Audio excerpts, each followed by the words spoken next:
It's me Bharat Panchal welcomes you all in our new video on YouTube channel। कैसे हो आप सब? Hope कि सब कुछ अच्छा चल रहा होगा आपकी लाइफ में। तो नोबल गैसेस के बारे में पढ़ेंगे हम, पी ब्लॉक एलिमेंट्स में ग्रुप 18 के बारे में बिल्कुल फुल पढ़ेंगे। उनकी फिजिकल प्रॉपर्टीज़ के बारे में बहुत ज़्यादा इंपॉर्टेंट क्वेश्चन आते हैं बोर्ड एग्ज़ाम में इनसे रिलेटेड। तो वीडियो को स्टार्ट करने से पहले मैं बताना चाहूँगा कि अगर आपने मुझे अब तक अनअकैडमी पर फॉलो नहीं किया है तो फॉलो कर लीजिए। P block, D and F block, electrochemistry and अब ऑर्गेनिक केमिस्ट्री भी स्टार्ट होने वाली है। वहाँ पे लिंक मैंने डिस्क्रिप्शन में दे दिया है, वहाँ से आप डायरेक्ट मुझे फॉलो कर लीजिएगा। चलिए स्टार्ट करते हैं ग्रुप 18 के बारे में, नोबल गैसेज के बारे में। देखिए जो पी ब्लॉक होता है, पी ब्लॉक का जो लास्ट ग्रुप होता है एंड पीरियोडिक टेबल का भी जो लास्ट ग्रुप होता है वो ग्रुप 18 ही होता है। ओके, कौन कौन से एलिमेंट होते हैं? Helium, neon, argon, krypton, xenon and radon. याद करने की ट्रिक क्या रहती है? हीना, नीना, हीना, नीना और कटरीना, जीती रहना, ये इनकी याद करने की ट्रिक रहती है। नया एलिमेंट भी इन्वेंट हो चुका है जो 118th एलिमेंट है पीरियोडिक टेबल का, बट अभी उसके बारे में ज़्यादा कुछ नहीं आया है बुक्स के अंदर, तो उसको हम डिस्कस नहीं करेंगे। एटॉमिक नंबर की बात करें तो हीलियम का एटॉमिक नंबर 2 होता है, नियोन का एटॉमिक नंबर 10 होता है, आर्गन का एटॉमिक नंबर 18, क्रिप्टॉन का 36, जिनोन का 54, रेडोन का 86। इलेक्ट्रॉनिक कन्फिग्रेशन आप कर ही लोगे, ये इलेक्ट्रॉनिक कन्फिग्रेशन है। तो जो हीलियम की इलेक्ट्रॉनिक कन्फिग्रेशन 1s2 है, बाकी सबकी जो जनरल इलेक्ट्रॉनिक कन्फिग्रेशन रहेगी वो रहेगी NS2 NP6। ठीक है, इनकी जो वैलेंस शेल होती है उसका ऑक्टेट कंप्लीट होता है, और जो हीलियम है, हीलियम की भी वैलेंस शेल फुली फिल्ड होती है, उसकी वैलेंस शेल में 2 इलेक्ट्रॉन होते हैं। मोस्ट इंपॉर्टेंट है बिकॉज इसी रूल से बाद में स्टेबिलिटी भी चेक की जाती है एंड हर एक जो एलिमेंट है वो एक ही सपना लेके चलता है कि हम किसी न किसी तरह से नोबल गैस की तरह बन जाएं। ओके, हर एक ही ड्रीम लेके चलेगा कि हाँ मुझे ग्रुप 18 जैसा बनना है। अब ग्रुप 18 की जो कुछ प्रॉपर्टी हैं, कुछ क्या मैक्सिमम सभी प्रॉपर्टी जो है वो बाकी के एलिमेंट से अलग होती हैं। कैसे, ये आपको भी पता लग ही जाएगा। एग्जिस्टेंस की बात करें तो नोबल गैसेज एग्जिस्ट इन मोनोटॉमिक फॉर्म। अब पेपर में क्वेश्चन ये आता है कि यार मोनोटॉमिक फॉर्म क्यों? ये नोबल गैसेज हैं। अच्छा, किस नाम से फेमस है noble gases? Noble gases, inert gases, non reactive gases, zero group बोलते हैं इन्हें, ये सब नाम होते हैं। रीज़न होता है इन नामों को, कोई रिएक्शन करना पसंद नहीं करते। और कोई रिएक्शन करेंगे क्यों? देखिए, रिएक्शन करने का एक रीज़न होता है कि सबको स्टेबल होना होता है, बट जो चीज़ ऑलरेडी स्टेबल है तो वो रिएक्शन क्यों करेगी? तो यही सीन रहता है नोबल गैसेज के साथ, वो रिएक्शन करना पसंद नहीं करती हैं क्योंकि वो ऑलरेडी स्टेबल होती हैं। ओके, तो फर्स्ट क्वेश्चन जो अराइज होता है एग्जाम्स के अंदर आता है, why noble gases exist in monoatomic form? Single exist क्यों करती हैं? अब क्लोरीन भी तो एक गैस है, वो डाइएटॉमिक क्यों है? हाइड्रोजन भी तो एक गैस है, वो डाइएटॉमिक क्यों है? नियोन एक गैस है, फिर ये मोनोएटॉमिक क्यों है? देखिए, अगर क्लोरीन डाइएटॉमिक फॉर्म में एग्जिस्ट कर रहा है, वो होना चाह रहा है स्टेबल, उसका ऑक्टेट कंप्लीट नहीं है। हाइड्रोजन अगर मोनोएटॉमिक फॉर्म में एग्जिस्ट कर रहा है तो वो होना चाह रहा है स्टेबल, वो स्टेबल नहीं है। बट नियोन, नियोन कैसे डाइएटॉमिक फॉर्म में एग्जिस्ट करे? वो ऑलरेडी स्टेबल है। जब भी कोई किसी दूसरे एलिमेंट के साथ कंबाइन होना चाहता है तो वो अपना ऑक्टेट या डबलेट की बात सोचेगा, बट उसका ऑक्टेट ऑलरेडी कंप्लीट है, तो उसे किसी और एलिमेंट की जरूरत ही नहीं है कि वो उसके साथ जुड़े। ओके, तो वो जुड़ेगा नहीं, इसी वजह से वो सिंगली एग्जिस्ट करेगा। नेक्स्ट बात करते हैं आयनाइजेशन एनर्जी की। अब आयनाइजेशन एनर्जी क्या होती है? इलेक्ट्रॉन को निकालने के लिए हमें जो एनर्जी सप्लाई करनी पड़ती है। अब देखिए, जो नोबल गैसेज होती हैं इनकी आयनाइजेशन एनर्जी जो होती है ना, बहुत ज़्यादा होती है। ओके, बहुत ज़्यादा। थोड़ा सा इसको करते हैं जूम। हाँ जी, क्यों होती है पहले देख लीजिए, लिखा क्या हुआ है। These elements have a very high value of ionization energy, बहुत ज़्यादा होती है। Ionization energy means energy required to remove outer most electron.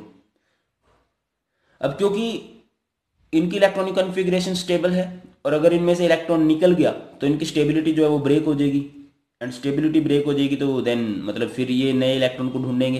देखिए, हर कोई स्टेबल होना चाहता है। अगर कोई इलेक्ट्रॉन लेता है वो भी स्टेबल होने के लिए, इलेक्ट्रॉन देता है वो भी स्टेबल होने के लिए, और ये ऑलरेडी स्टेबल है। अगर ये इलेक्ट्रॉन लेगा या इलेक्ट्रॉन देगा तो इसकी स्टेबिलिटी अफेक्ट हो जाएगी। ओके, तो यही सीन रहता है, इस वजह से इनकी जो आयनाइजेशन एनर्जी है वो बहुत ज़्यादा आती है। एग्जाम्स के अंदर क्वेश्चन भी आता है कि इनकी आयनाइजेशन एनर्जी एकदम से ज़्यादा क्यों होती है। देखिए, these elements have a very high value of ionization energy because they have stable electronic configuration and they have no tendency to lose electron. इनके पास इलेक्ट्रॉन को लूज करने की कोई टेंडेंसी ही नहीं होती। और क्यों हो।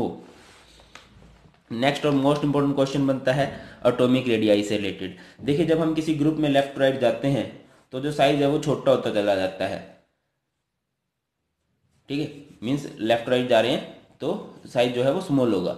अब जो ग्रुप 18 है वो राइट मोस्ट ग्रुप है, सबसे राइट में है, तो इसके एलिमेंट्स का साइज सबसे स्मॉल हो जाना चाहिए, बट ऐसा नहीं होता। देखिए, atomic radii of noble gases are larger than expected. उनका एटॉमिक रेडियाई लार्ज हो जाता है। अब क्यों होता है ऐसा। Because of their stable configuration electron cloud is slightly expanded and these elements have van der Waals radii which is always larger than atomic radii and atomic radii increases down the group। देखिए, अगर बात करता हूं मैं atomic radii की, 11th class में आपने पढ़ा होगा एटॉमिक रेडियाई क्या होता है कि न्यूक्लियस से लेके आउटर मोस्ट शेल तक का जो डिस्टेंस रहता है।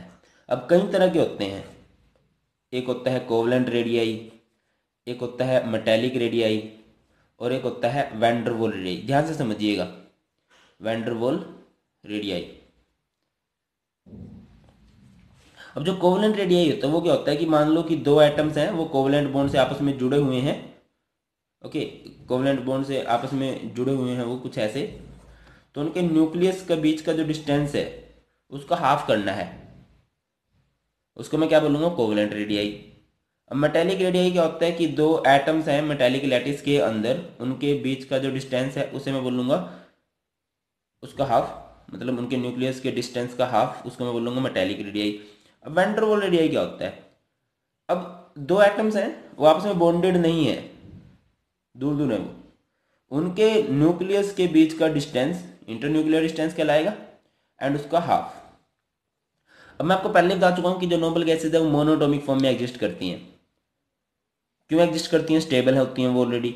अब मतलब इस एटम का कोई मतलब नहीं है दूसरे एटम से, तो मुझे तो निकालना है ना रेडियस, एटॉमिक रेडियस नहीं निकला करता, तो मैं क्या करूँगा, इन दोनों के न्यूक्लियस का डिस्टेंस लूँगा और उसका हाफ करूँगा, तो वो कहलाएगा वैन डर वाल रेडियाई। और वैन डर वाल रेडियाई ही atomic radii, means atomic radii के ही ये 3 टाइप होते हैं। ओके बात। अब समझो, अगर मैं आपसे पूछूं कि सबसे ज़्यादा वैल्यू किस रेडियाई की आएगी, तो ऑब्वियस बात है कि न्यूक्लियस में जो ज़्यादा डिस्टेंस बन रहा है वो बन रहा है वैन डर वाल रेडियाई में। तो वैन डर वाल रेडियाई हमेशा सबसे बड़ा होता है, फिर आता है मेटेलिक रेडियाई और कोवलेंट रेडियाई सबसे छोटा होता है। मीन्स जिन एटम्स में कोवलेंट बॉन्ड होता है उनका एटॉमिक रेडियाई छोटा होगा as compared to those atoms which have van der Waal bond, okay, या वैन डर वाल फोर्सेज। हमने बनाया हुआ है, थोड़ा समझिए, ये कोवलेंट रेडियाई है, इसमें कोवलेंट बॉन्ड है, एक दूसरे के ऊपर बिल्कुल चढ़ने को रहे हैं। dc/2 diameter of covalent by 2 diameter of van der Waal bond by 2, तो ये ज़्यादा होता है। इनके एटम आपस में लिंक नहीं करते, वो स्टेबल हैं, वो एक दूसरे से दूर रहना ही पसंद करते हैं। होता है ना, जब कोई स्टेबल हो जाता है तो मतलब अपनी दुनिया में ही मस्त हो जाते हैं, वो दूर दूर रहेंगे, इन्हें एक दूसरे की जरूरत है, ये बहुत एक दूसरे के क्लोज रहेंगे। ओके, तो ये हाफ, इसकी वैल्यू कम रहेगी, इसकी वैल्यू ज़्यादा रहेगी। तो जो नोबल गैसेज होती हैं इनके एटॉमिक रेडियस सबसे ज़्यादा क्यों होता है, बिकॉज ये सिंगल मोनोटॉमिक फॉर्म में एग्जिस्ट करती हैं। इनके बीच में van der Waal radii calculate करते हैं इनका हम, और इसकी वैल्यू हमेशा ही ज़्यादा रहा करती है। नेक्स्ट बात करते हैं हम इलेक्ट्रॉन गेन इंथैल्पी की, कि क्या होती है इलेक्ट्रॉन गेन इंथैल्पी एंड क्या होती है इसकी वैल्यू। ओके, अब इलेक्ट्रॉन गेन इंथैल्पी क्या होती है कि एक एलिमेंट है, वो इलेक्ट्रॉन ले रहा है, वो इलेक्ट्रॉन को अट्रैक्ट करेगा अपनी तरफ। तो जब वो इलेक्ट्रॉन को अट्रैक्ट करेगा, जब भी अट्रैक्शन होती है तो वहां से हीट क्या होती है, रिमूव होती है, तो डेल्टा एच की वैल्यू क्या रहती है, नेगेटिव। ओके, एक एलिमेंट है, उसे इलेक्ट्रॉन की जरूरत है, उसने इलेक्ट्रॉन को अट्रैक्ट किया, अट्रैक्शन से एनर्जी रिलीज हुई, तो डेल्टा एच क्या आएगा, नेगेटिव आएगा। तो इलेक्ट्रॉन गेन इंथैल्पी की वैल्यू जो होती है वो मोस्टली नेगेटिव हुआ करती है। बट नोबल गैसेज में चलते हैं, these elements have positive electron gain enthalpies. इनकी जो इलेक्ट्रॉन गेन एंथैल्पी होती है वो पॉजिटिव होती है। क्यों होती है पॉजिटिव? देखिए, अब जिस एलिमेंट को इलेक्ट्रॉन की जरूरत है वो अट्रैक्ट करेगा, बट जिसको जरूरत नहीं है वो क्यों अट्रैक्ट करेगा? ओके, अब जो नोबल गैसेज हैं इनको इलेक्ट्रॉन की कोई जरूरत नहीं है। ये नोबल गैसेज जो मैं लिख रहा हूँ ये एन जो है ये नोबल गैसेज के लिए है, तो इन्हें इलेक्ट्रॉन की जरूरत नहीं है। मैं नियोन लिख लेता हूँ यहाँ पे, ये थोड़ा ज़्यादा आसान रहेगा। तो इसको इलेक्ट्रॉन की जरूरत नहीं है, कोई स्टेबल है। बट मैं इसके पीछे पड़ जाऊँ कि तुझे इलेक्ट्रॉन लेना है, ये कहेगा नहीं भाई जरूरत नहीं है यार, छोड़ क्यों पंगे ले रहा है, लूंगा तो मेरी स्टेबिलिटी ब्रेक होगी। बट मैं नहीं यार, तेरे को इलेक्ट्रॉन देना ही है, ये नहीं खींच रहा, मैं धक्के से चिपका रहा हूँ इस पर। देन क्या होगा? अट्रैक्ट नहीं करेगा, मीन्स मुझे वो जोर लगाने पड़ रहे हैं। तो जब ऐसी रिएक्शंस होती हैं तो उनमें डेल्टा एच क्या रहता है? पॉजिटिव रहता है। मीन्स ये एक्सोथर्मिक प्रोसेस नहीं होगी, अट्रैक्शन नहीं है, ये एंडोथर्मिक प्रोसेस होगी। ये क्या कहेगा?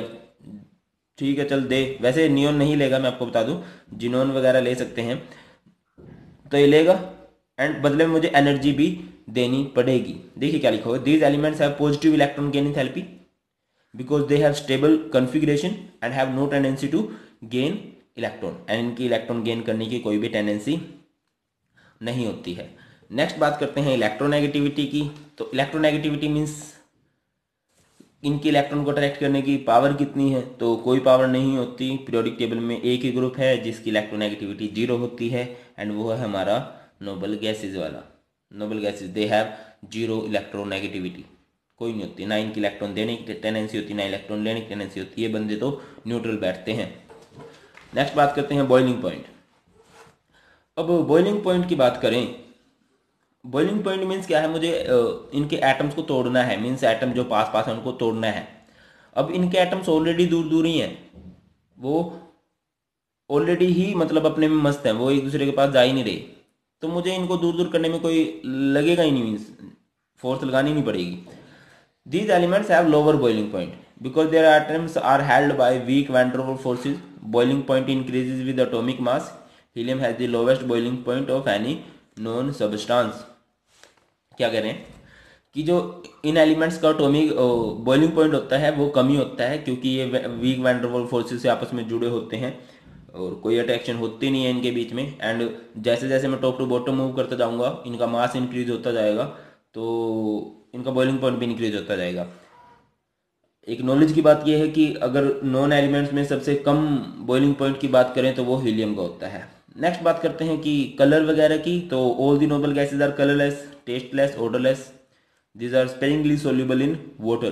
कोई कलर नहीं होता इनका, रीजन ये अनपेयर्ड इलेक्ट्रॉन नहीं है। अगर अनपेयर्ड इलेक्ट्रॉन है तो कलर हो सकता है। ओके, हीट वगैरह दे के बात बन जाती है, ये कंसेप्ट मैंने आपको बहुत अच्छे से समझाया भी है। इनका कोई कलर नहीं हुआ करता। नेक्स्ट बात करते हैं सोर्स की। ये इतना इंपॉर्टेंट चीज़ नहीं है, फिर भी आप देख लीजिए एक बार। Helium is obtained from radioactive minerals like pitchblende, source of uranium, UO2, uranite, cleveite etcetera.